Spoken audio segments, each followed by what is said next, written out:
B'siyata d'Ishmaya, Masechet Avodah Zara, Daf Memvav, nous commençons à la 17e ligne, Itmar.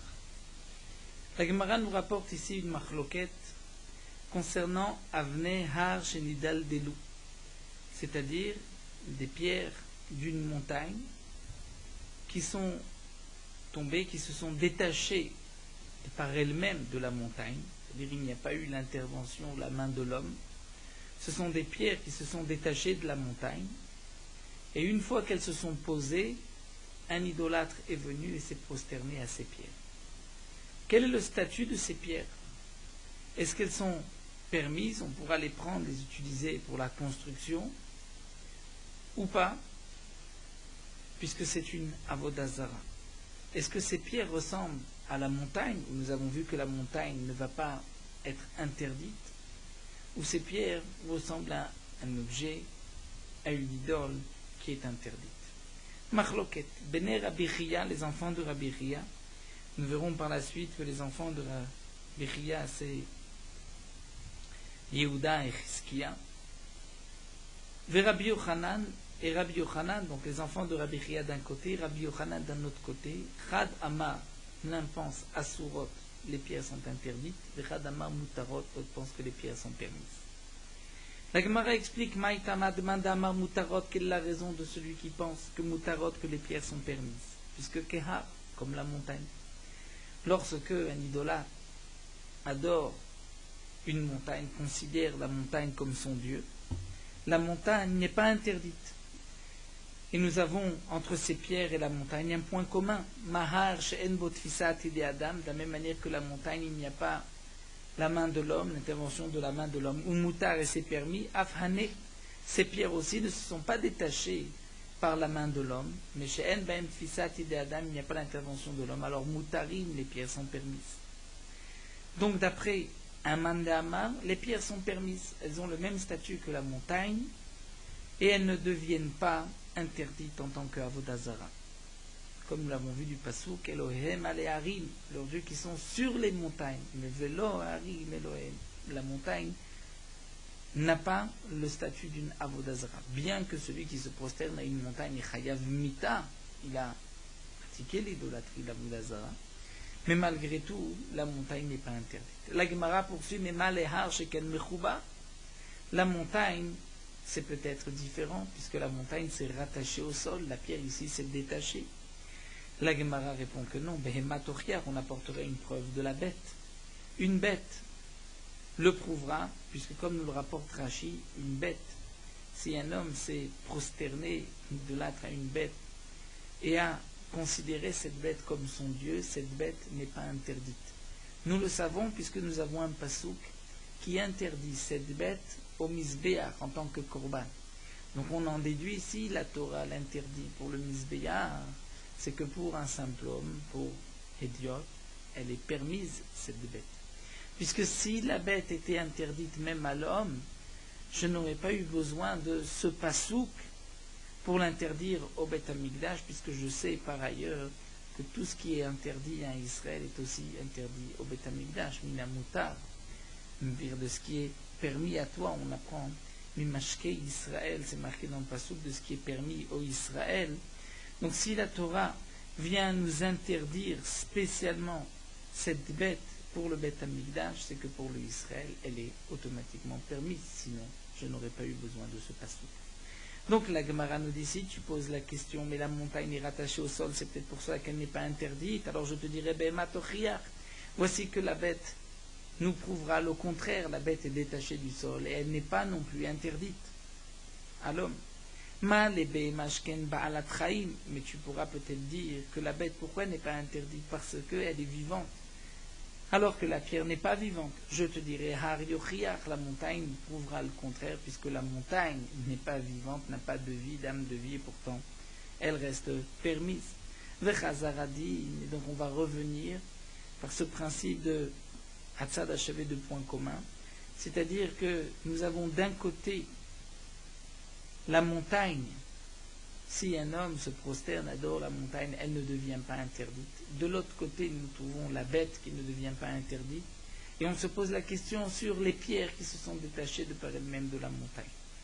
Donc, Chazaradin, si tu veux la comparer au mur, à la montagne, au har, tu vas dire oui, mais la montagne est rattachée au sol. Je te dirai la Behema prouve le contraire. Si la Behema a une âme de vie, la montagne prouve le contraire. C'est-à-dire que le principe d'une pirra, c'est de dire peut-être que la raison de la Torah, c'est parce que la montagne est rattachée au sol. Alors je te prouve le contraire, la bête. Tu vois que la bête n'est pas rattachée au sol, elle n'est pas interdite. Mais peut-être que la raison de la bête, c'est parce que elle a une âme de vie. Alors je te dirai, regarde, la montagne n'a pas d'âme de vie, et pourtant elle est permise. Donc il faut chercher, plutôt que de dire que chaque cas est un cas particulier, il vaut mieux trouver un point commun et dire, donc l'oraïsé qui réalisé, ce que je trouve chez l'un, je ne trouve pas chez l'autre, l'oraïsé qui réalisé, ce que je trouve chez le premier, je ne trouve pas chez le second. Mais à Tzada Shaveh Shebem, le point commun entre la montagne et la bête, Shen Ben Fisati de Adam. Il n'y a pas eu d'intervention de l'homme. La montagne, la bête. Et donc, c'est pour cela que Moutar, même si un homme a adoré cette bête ou cette montagne, la montagne et la bête ne sont pas interdits. Donc je dirais, Av Kol Shen Ben Fisati de Adam, Moutar, de même tout ce qui n'a pas la Fisat d'Adam, l'intervention de l'homme, c'est permis. Donc puisque les pierres sont tombées de la montagne de par elles-mêmes, elles resteront permises. La Gemara poursuit, mais on pourrait quand même dire que là-bas, entre la montagne et la bête, on trouve un point commun qui n'existe pas. Ce point-là, on ne le retrouve pas chez les pierres.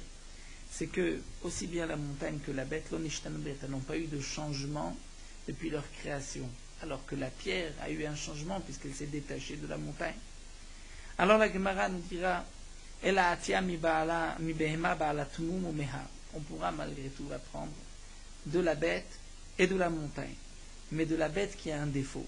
La bête qui a un défaut a eu aussi un changement, une transformation. C'est vrai, donc, par l'intervention de l'homme, par elle-même. Mais elle a eu un changement, donc Nishtanem et Briatan. Donc tu ne peux plus dire le point commun entre la bête et la montagne, c'est que le Nishtanem Briatan, puisque même dans le cas où Nishtanem Briatan, le din est le même que la bête n'est pas interdite. Donc je te dirais, le point commun, c'est qu'il n'y a pas l'intervention de l'homme. Veiname, ou alors je te dirais, mi behematama ou meilan yavesh, d'une bête qui n'a pas de défaut, mais d'un arbre qui a séché, qui a aussi eu une transformation, un changement depuis la création. Donc la Gemara a expliqué la raison de celui qui permet les pierres qui se sont détachées de la montagne toute seule. De la même manière que la bête, si un homme se prosterne à une bête, considère que cette bête est son Dieu, ou une montagne, et nous avons vu que la montagne reste permise, la bête reste permise, bien de même les pierres qui se sont détachées de par elles-mêmes, puisqu'il n'y a pas eu l'intervention de l'homme, seront permises. La Gemara continue au Mande Asar, et le Mande Amar qui dit que cette pierre qui est tombée de la montagne est interdite. Pourquoi est-elle interdite? Il nous dira que c'est pour cela que dans la Torah c'est marqué que tu vas t'en éloigner de la Avodazara comme abomination. Pourquoi? Dire que le Passouk vient te dire bien que tu aurais pu l'apprendre par une logique, un vachomer, c'est-à-dire ce tzad achavé, et permettre la pierre qui s'est détachée. La Torah dit l'otatier. Non, tu ne pourras pas l'apprendre. C'est-à-dire la Torah précise, tu t'éloigneras de toute avodazara pour dire que tu ne vas pas permettre une telle chose, une telle avodazara. C'est-à-dire que ce mandamar pense que c'est vrai que logiquement j'aurais pu l'apprendre de la bête et de la montagne et de dire que les pierres sont permises, mais le pasouk me dit les pierres sont interdites. Alors la Gemara poursuit, nous dit Istayem dem de Rabbi Chia de Sharu. Nous avons rapporté cette machloquette entre les enfants de Rabbi Chia et de Rabbi Yochanan sans préciser qui a dit quoi. Nous ne savons pas qui est le mandé amar qui a dit permis, qui est le mandé amar interdit. Eh bien la Gemara va essayer de prouver Istayem. On pourrait peut-être apporter une preuve de Bnei Rabbi Chia de Sharu, que ce sont les enfants de Rabbi Chia qui ont permis, c'est-à-dire Chizkiya et Rabbi Yehuda. Pourquoi débailler Chizkiya? Puisqu'on voit que Chizkiya se pose la question suivante. Zakav Betzad Ishtachavotla. Un homme a mis debout un œuf pour se prosterner à cet œuf-là. Mao, quel est le din?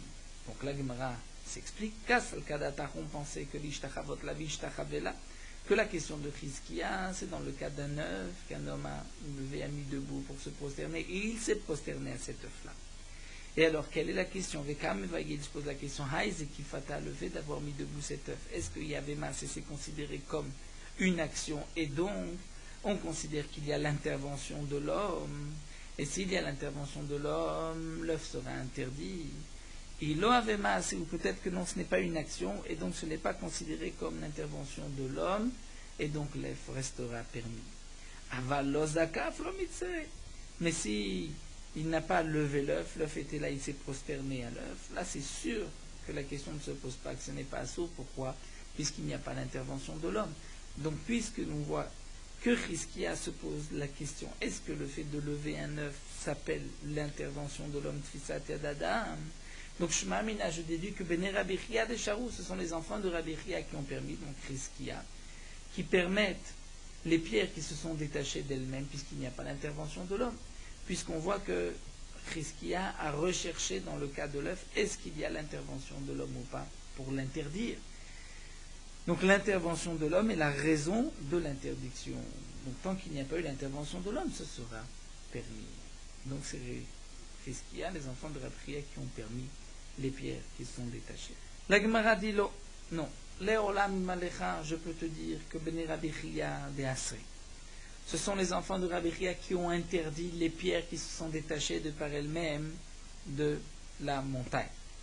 Bien qu'il n'y a pas eu l'intervention de l'homme pour les enfants de Chizkia, ça reste interdit puisqu'un homme s'est prosterné à ces pierres détachées de la montagne.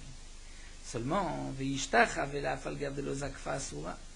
si un homme se prosterne à un œuf, même s'il ne l'a pas mis debout, c'est sûr que c'est interdit. Même s'il n'y a pas eu l'intervention de l'homme dans cette œuf-là, puisque je n'ai pas besoin de l'intervention de l'homme pour interdire. Mais alors, dans quel cas les enfants de Chizkia se posent le problème? Le problème se pose lorsqu'ils ont levé un œuf pour se prosterner à cet œuf-là, mais ils ne se sont pas prosternés à l'œuf. S'ils se sont prosternés, c'est sûr que c'est interdit, et même s'ils n'ont pas mis debout l'œuf. Mais la question est de savoir, ils l'ont mis debout pour se prosterner, mais ils ne se sont pas prosternés. Et la Gemara va nous expliquer, et d'après qui les enfants de Chizkia se posent la question, ou le man. Il est mandamar si c'est d'après le mandamar qu'une avodazara d'un Israël, dès qu'il l'a placée, elle est interdite, là c'est sûr que Asura elle est interdite, puisqu'il l'a mis debout, cette flamme pour se prosterner, ça devient une avodazara, c'est Asur. Il est mandamar d'après le mandamar qui dit, Rachid nous dit que c'est une marloquette que nous verrons par la suite en Daf Nun Aleph, d'après le mandamar Chetiyaved, donc Machlokhet Rabbi Shmuel et Rabbi Akiva, d'après le mandamar que cette avodazara du Israël ne sera interdite que s'il s'est prosterné, et donc là aussi l'œuf ne sera interdit que si on se prosterne à l'œuf. Halopalcha, il ne s'est pas prosterné. Donc, dans quel cas la question se pose? La Gemara répond, le Israël a levé un œuf pour se prosterner, il ne s'est pas prosterné. Et un non-juif, un idolâtre est venu et s'est prosterné. Comme ce que Rabbi Yuda nous a dit au nom de Shmuel, Israël chez Zakaf Levena, Israël a levé une brique pour se prosterner à cette brique. Et un idolâtre est venu et s'est prosterné à cette brique avant le Israël. Asura, la brique est interdite. Et même d'après le Mandéamar, que la Avodazara d'Israël, il faut se prosterner, il faut la servir pour qu'elle soit interdite, eh bien là, elle sera interdite. Et je ne vais pas dire que le non-juif ne peut pas interdire ce qui ne lui appartient pas, puisque nous avons déjà vu auparavant que je ne peux pas interdire ce qui ne m'appartient pas. Dire si la brique n'appartient pas au non-juif, comment le non-juif peut se prosterner et l'interdire? Si ça ne lui appartient pas, il ne peut pas l'interdire, il faut être propriétaire.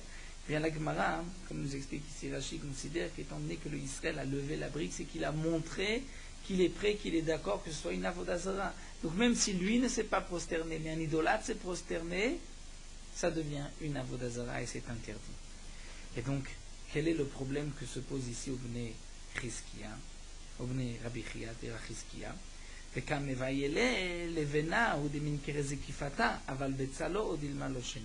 La question est de savoir, est-ce que le digne de Rabbi Yuda Mar Shmuel n'a été dit qu'à propos d'une brique?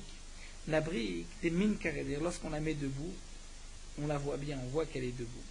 Donc on peut considérer que c'est une action d'un Israël qui veut la rendre avodazara et que si le non-juif ensuite vient se prosterner, il va l'interdire, aval betsa, mais un œuf l'eau.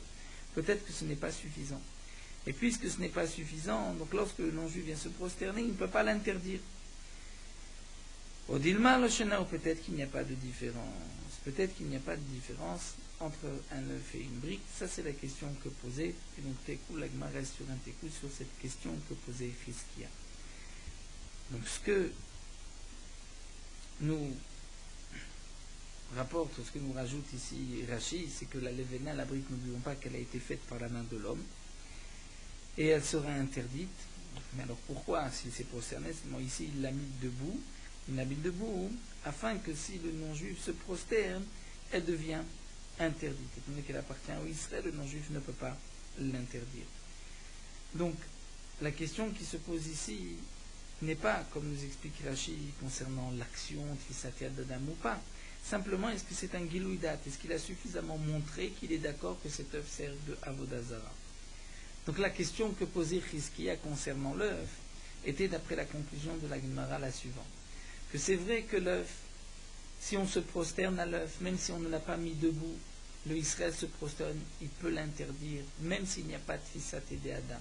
Puisque d'après Chizkia, il n'est pas nécessaire de Tfisaté d'Adam pour interdire. Le cas qui est posé ici, c'est lorsqu'il a soulevé l'œuf, il l'a mis debout pour se prosterner, mais ce n'est pas lui qui s'est prosterné, c'est un non-juif. Et le non-juif ne peut interdire l'œuf que si le Israël était d'accord, voulait le rendre Avodazara. Et donc là, la question se pose, est-ce que lever un œuf, c'est suffisamment un Giloudat? Il a montré qu'il voulait donc cette Avodazara. Donc c'est là où Rabbi Chizkia se pose la question, mais il maintiendra qu'ailleurs, même s'il n'y a pas de Tfisaté d'Adam, ça restera interdit. Donc, nous sommes partis sur une marloquette concernant les pierres d'une montagne qui sont détachées par elles-mêmes, marloquette entre les enfants de Rabbi Chia et Rabbi Yochanan. Est-ce que les pierres sont permises ou pas? On a voulu montrer que ce sont les enfants de Rabbi Chia qui ont permis, l'Agma a refuté ce point-là, et à Gav, nous avons vu aussi la question que soulève Chizkia concernant cet œuf qui a été mis debout pour se prosterner. La Gemara continue par dire une nouvelle souga. Hamishtachave lehar. Un homme se prosterne à une montagne. Avanav maou la misbeach. Quel est le digne des pierres? C'est vrai que si ensuite on va détacher des pierres de cet arbre, nous avons vu que les pierres sont permises, puisque la Torah a dit Elohim aleharim, leur Dieu sur les montagnes. Mais les montagnes n'ont pas le statut de Avodazara. Mais peut-être pour le misbéar, c'est différent. Peut-être que d'utiliser ces pierres pour le misbéar, ce n'est pas permis. De la même manière que nous avons vu que la bête, si un homme se prosterne à une bête, pour un idiot et pour manger la bête, elle n'est pas interdite. Mais pour le misbéar, je ne pourrais pas sacrifier cette bête. Donc peut-être que là aussi, les pierres, je ne pourrais pas les utiliser pour construire un misbéar, maou les misbéar. Est-ce que Yesh Nevad Bimchouba, voici la question qui se pose, est-ce qu'il peut y avoir une interdiction de Nevad, c'est-à-dire que les pierres sont devenues Avodazara Bimchouba même lorsqu'elles étaient rattachées à la montagne, Etzel Gavoa concernant le Beth Amigdash, En Nevad Bimchouba Etzel Gavoa, ou bien il n'y a pas de Nevad Bimchouba à propos de Gavoa d'Akadosh Baruch Hu, du Ekdesh. Ce que nous avons vu à propos de la bête, ou la bête, si on se prosterne à une bête, elle est interdite au misbéar, bien qu'elle est permise au idiot. Peut-être que c'est parce que la bête n'est pas rattachée au sol. Mais si elle était rattachée au sol, elle ne serait pas interdite au misbéar. Ça, c'est la question. Même si tu dis que Yesh Neva Bimchoubar Etzel Gavoa, que bien que la pierre était rattachée à la montagne lorsqu'il s'est prosterné, donc il y a une interdiction pour le Gavoa, pour le Beth Amigdash, même de ce qui est rattaché au sol. Malgré tout, la pierre que je veux utiliser ici, je ne veux pas l'utiliser en tant que korban, ce n'est pas une bête. Mais je veux construire un misbéar qui servira au korbanot. Donc, une deuxième question qui est soulevée ici, est-ce que marcher est korban, qui est korban d'amour? Est-ce ce qui me permet d'apporter un korban, est-ce que c'est comme un korban ou pas? Et donc là, Rava va répondre, Amarava Kalvachomer. Uma etnan. Si déjà le etnan, c'est le salaire d'une prostituée. Il est interdit au Beth Amigdash. Chez Moutar Betalouche les idiotes, dire un homme qui a reçu, une personne qui a reçu ce salaire, bien qu'il y avait une avéra, mais l'argent n'est pas interdit, un homme peut en profiter. mais malgré tout, il restera interdit pour le Beth Amikdash. Comme dit la Torah, le tavi etnan zona, tu ne pourras pas amener le salaire d'une prostituée, si une prostituée a reçu un agneau, un mouton, elle ne pourra pas ensuite le sacrifier. Et pas seulement si c'est un agneau, mais même bimchoubar, même si c'était quelque chose de rattaché au sol. Donc c'est ce qu'on va dire. C'est déjà le etnan qui, détaché du sol, même un agneau, sera permis à Israël et Dieu. Mais il sera interdit à Sobim Khubarir, même s'il est rattaché, il sera interdit au Gavois, au Beth Amikdash. Dirtiv, comme c'est marqué, la Torah dit tu n'amèneras pas le sang d'une prostituée, ou le prix d'un chien, l'échange d'un chien. Et l'Oshenatalouch, l'Oshenabim Khubar, il n'y a pas de différence s'il est détaché du sol, ou s'il était rattaché au sol. L'Oshem Khubar, dans tous les cas, c'est interdit. Nevad, mais toute chose qu'on a rendue à Vodazara, si c'est détaché de la terre, chez Assour Betalouche les idiotes, ça reste interdit même à un idiote, même un homme simple, si c'est détaché du sol, alors Enodin, chez Assour Bimchoubar la Gova, n'est-ce pas, à plus forte raison que le Nevad serait interdit, même s'il est rattaché au sol pour le Misbéach. Et on fait un calvachon, mais on voit que ce qui est détaché du sol est permis à un idiote, dans le cas du Etnan, mais serait interdit même rattaché au sol, au Beth Amikdash. Donc là où détaché du sol c'est interdit au Hédiot, c'est sûr que rattaché au sol serait interdit au Misbéach. Donc les pierres de la montagne seront interdites pour le Misbéach. Amalé Ravuna B'Ravishua, le Rava Ravuna B'Ravishua demande à Rava dit Ochilouf, puisque tu veux faire un Kalvachomer. Et dans ton Kalvachomer, il y a quelque chose qui n'est pas précis, qui n'est pas marqué dans la Torah. Concernant le Etnan Zona, est-ce qu'il s'applique même Bimchoubar, même rattaché au sol? Mais tu dis, puisque la Torah ne fait pas de différence, c'est que dans tous les cas c'est interdit. Peut-être qu'en vérité tu devrais dire le contraire. Chilouf, tu vas prendre ton Kalvachomer à l'envers. Tu vas dire, Rouman, Eva Chassou, Betalochet, Selediot, Mutab, Mchoubar, la Gavoa. Tu vois que ce qui a servi de Avodazara, détaché du sol, c'est interdit même à Idiot. Et pourtant, rattaché au sol, une montagne, c'est permis, même pour la Gavoa, pour Akadosh Baruch Hu, que les montagnes ne sont pas interdites. Et donc, on va dire que les montagnes ne sont pas interdites de Loshna Leidot, de Loshna Gavoa, il n'y a pas de différence, puisque la Torah ne précise pas, il n'y a pas de différence si c'est pour le Beth Amikdash, c'est pour un homme saint. Alors on va dire que Etnan, chez Moutar, Betalouch, Leidot, et Nodin, chez Moutar, Moukhbar, la Gavoa, le Etnan, c'est une prostituée qui, détaché du sol, est permis même à un idiot, n'est-ce pas qu'il sera permis, Bimchoubar, rattaché au sol, le Gavoa, au Beth Amikdash?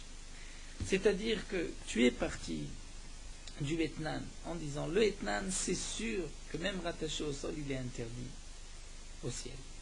Et ça, ce n'est pas marqué dans la Torah. Mais tu affirmes, pour pouvoir ensuite interdire même une avodazara, le Nevad, l'interdire même bimchoubar la gavoa. Au contraire, tu ne vas pas interdire le mchoubar la gavoa, et tu vas même pouvoir permettre le etnan rattaché au gavoa, à Kadosh Baruch Hu, donc au Misbéach, puisque ce n'est pas marqué dans le pasuk. Vehi mishum bet Hashem elokecha, et si c'est parce que c'est marqué bet Hashem elokecha, et donc tu voulais dire qu'il n'y a pas de différence pour le Bet Amikdash, avec le Vietnam Zona, Bet Hashem elokecha, donc peu importe si c'était rattaché ou pas, je te dirais non. Mais Vaïlek de Tania, j'en ai besoin pour te dire que Bet Hashem elokecha, c'est prat le parashenaba al bayt, que l'interdiction de Vietnam Zona, c'est tout sauf la paradouma. Si la paradouma était Vietnam Zona, elle ne sera pas interdite. Pourquoi? Puisque la Torah dit dans la maison d'Hachem Lokecha. Et la paradouma n'était pas sacrifiée, n'était pas égorgée dans le Beth Amikdash, mais en dehors, dit Vera Blazer. Les Khamim vont dire non, les rabots et tarikoui, pour inclure même ce qu'on recouvrait, ce qu'on mettait sur les murs du Kodesh à Kodashim, que si c'est de l'or de Etnan Zona, on ne pourra pas l'utiliser Beth Hashem Lokecha. Mais en tout cas, ce Beth Hashem Lokecha est utilisé par ailleurs. Donc, puisqu'il est utilisé pour une autre dracha, donc on pourrait dire que le etnan d'une zona rattaché au sol sera permis pour le misbéach.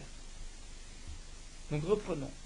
La question qui a été posée ici, c'est de savoir, une montagne qui a été adorée, Avodazara, est-ce que les pierres de cette montagne sont interdites, la gavoa, pour le misbéach? On veut prendre des pierres pour construire le misbéach. Ça c'est la question. Rava a dit, c'est sûr que c'est interdit par un kalvachom. Si déjà le etnan qui est permis, détaché pour un idiot, est interdit même rattaché au sol pour le misbéach, la Rava a affirmé, bien que ce n'était pas marqué, mais il dit que dans la Torah il n'y a pas de différence, donc on dit dans tous les cas c'est interdit. Donc à plus forte raison que le Nevad qui est interdit, Pétalouche les Héliot, sera interdit, Bimchouba, pour Egdesh. Et Ravuna ben Rav Yehoshua dit le contraire. Au lieu là de tout interdire, tu vas peut-être dire que le Nevad est permis, Bimchouba, la Gavoa. C'est-à-dire, puisque c'est marqué Velo Harim Elohem, on va dire pas seulement pour un idiot, mais même pour le Mizbeach. Et donc, tu vas remonter et dire qu'un etnan rattaché, c'est-à-dire si un homme a donné à une femme comme salaire d'une prostituée, il lui a donné une montagne, on pourra prendre des pierres pour le Mizbeach. Alors la Gemara va maintenant répondre à Marley, il lui a dit Ana kamina le chumra vatamarta le kula. Moi, dans mon kalvachomer, je veux interdire et mahmir. Toi, d'après ton kalvachomer, tu vas te permettre. Kula ve chumra le chumra bachina. Lorsqu'on a le choix entre une kula et une chumra, il vaut mieux choisir la chumra et interdire. Marley Rav Papa, les Rava, Rav Papa s'étonne, les Rava vraiment, vechol echad ika kula ve chumra le kula lo bachina. Et lorsqu'il y a kula et chumra, on ne choisit pas le kalvachomer le kula. Pourtant, voici un cas où nous allons voir qu'on choisit la kula. Donc là, nous allons nous détacher de la sugia, puisqu'on va rentrer dans cette sugia de Pessah, de Haza'a. Donc n'oublions pas la question qui a été posée, une montagne a été adorée en tant qu'Avodazara. Est-ce qu'on peut prendre les pierres pour le Mizbeach? Rava a voulu répondre que c'est interdit par un kalvachomer de Etnan, et Ravuna ben Rav Yehoshua a voulu au contraire permettre en faisant le kalvachomer dans l'autre sens. Et Rava a répondu,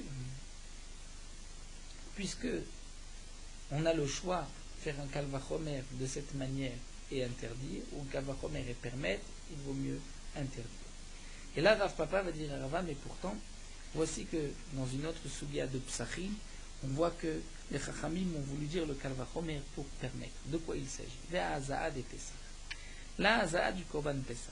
Un homme qui est impur, qui est mémet, qui a touché un mort, il doit recevoir les cendres de la vache rouge le 3e et le 7e jour, et ainsi il se purifiera pour faire son Korban Pessah. Maintenant nous avons un homme qui était impur. 3e jour, après le début de sa purification, il a reçu les cendres de la paraduma. Et le 7e jour, c'est un Shabbat.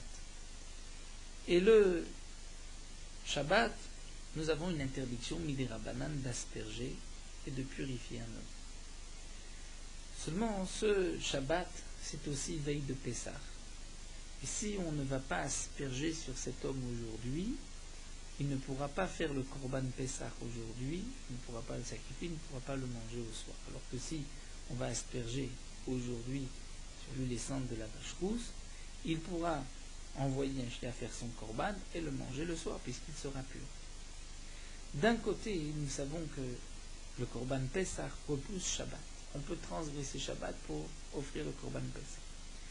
Et d'un côté, nous savons que la Haza'a est Shuvut, une interdiction des Rabbanan. Quel est le dit? Donc dans les mots Haza'a des Pessah, pourtant, asperger les cendres de la vache rousse le 7e jour pour pouvoir faire le Korban Pessah. Les pliés Rabbi Eliezer et Rabbi Akiva sont en machloket. Est-ce qu'on peut asperger ou pas? Rabbi Eliezer pense que oui, et on pourra ensuite faire le Korban Pessah. Et Rabbi Akiva pense que non. Rabbi Eliezer savoir les chumra avec Amechav les gavra.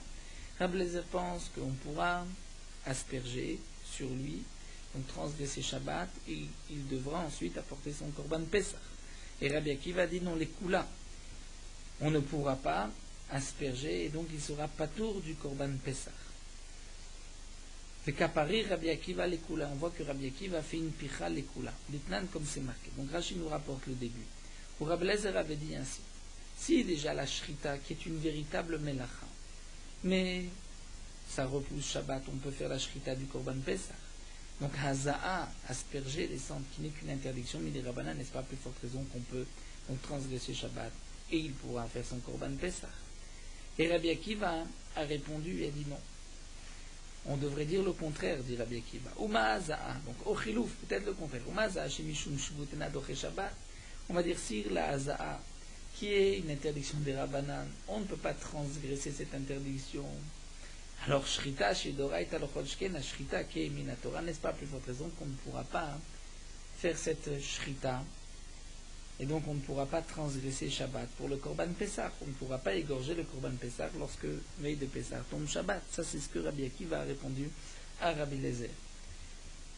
Donc on voit que Rabbi Akiva mettait les coulins, puisqu'il voulait interdire d'asperger les cendres de la vache rousse, et ainsi rendre patour cet homme-là de Korban Pessah. Parce que si cet homme-là ne fait pas Korban Pessah alors qu'il doit le faire, il est Chayav Karet. Donc de dire tu es patour, c'est d'une koula.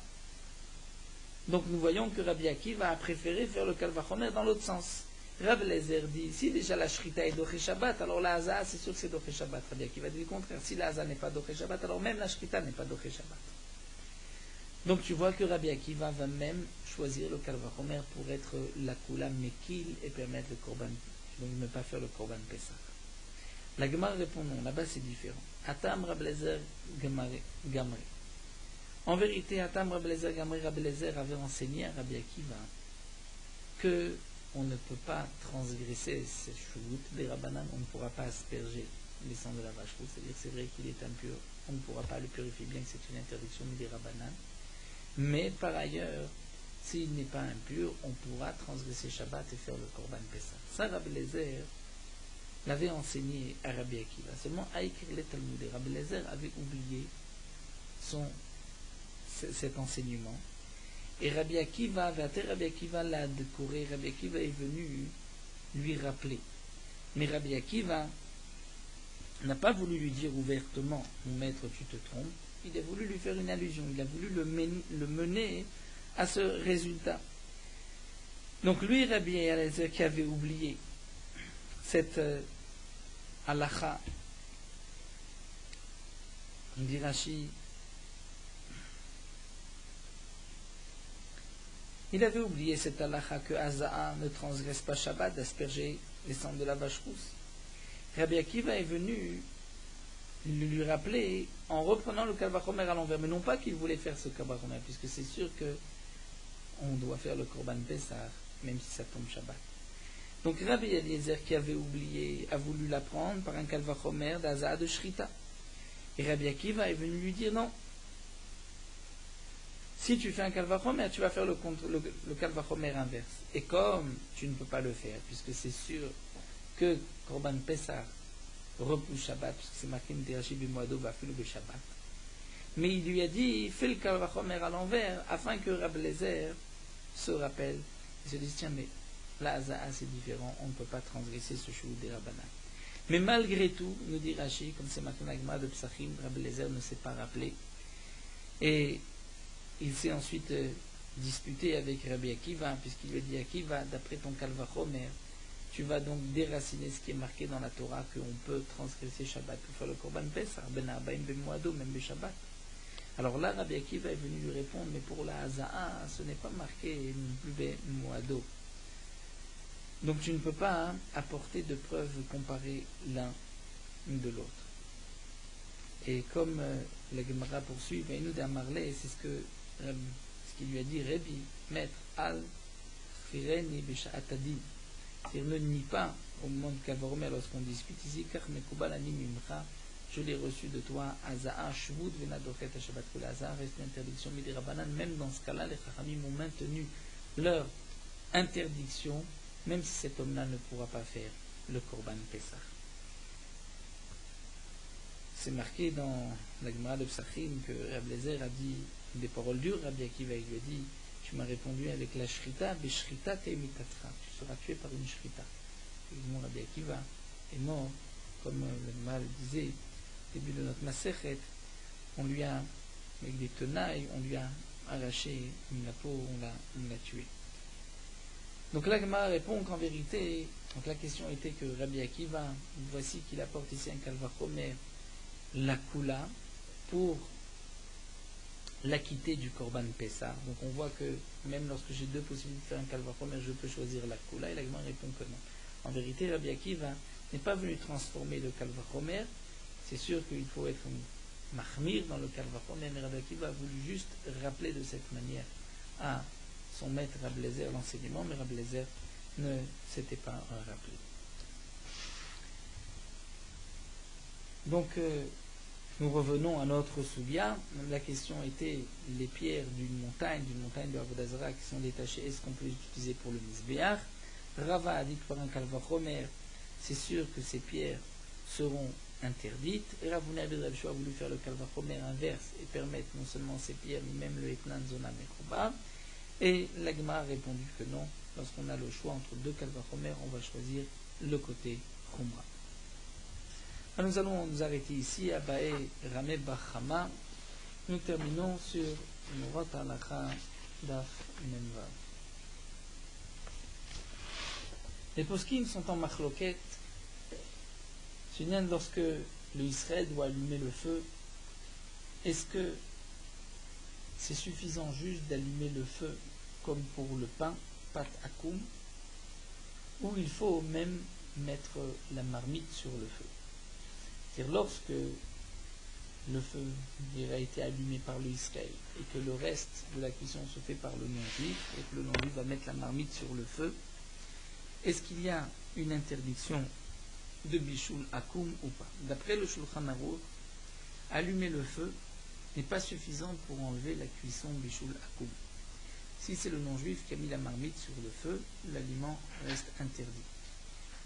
C'est vrai que pour le pain, les Chachamim ont permis juste d'allumer le feu, mais pas pour les aliments. Et donc dans un endroit où ce sont des non-juifs qui travaillent dans les cuisines, ce n'est pas suffisant que l'Israël allume le feu, l'Israël doit mettre les marmites sur le feu. D'après le Rama, si l'Israël a allumé le feu, même si le reste de mettre la marmite, mettre le plat, c'est fait par le non-juif, l'aliment est permis, puisque le fait d'allumer le feu est suffisant pour être considéré comme un bichou d'Israël. Donc dans un endroit où dans les cuisines travaillent des non-juifs, d'après le Rama, sera suffisant que l'Israël allume le feu. Il est aussi rapporté dans le Rama que même si le non-juif a déjà allumé le feu, si l'Israël va remuer les braises du four pour augmenter la chaleur, c'est suffisant pour permettre les aliments. Puisque en augmentant la chaleur, en remuant les braises, l'aliment va cuire plus vite. Donc c'est l'Israël qui a rapproché sa cuisson et il n'y a pas d'interdiction de bichoul akoum, mais seulement d'après le Rama.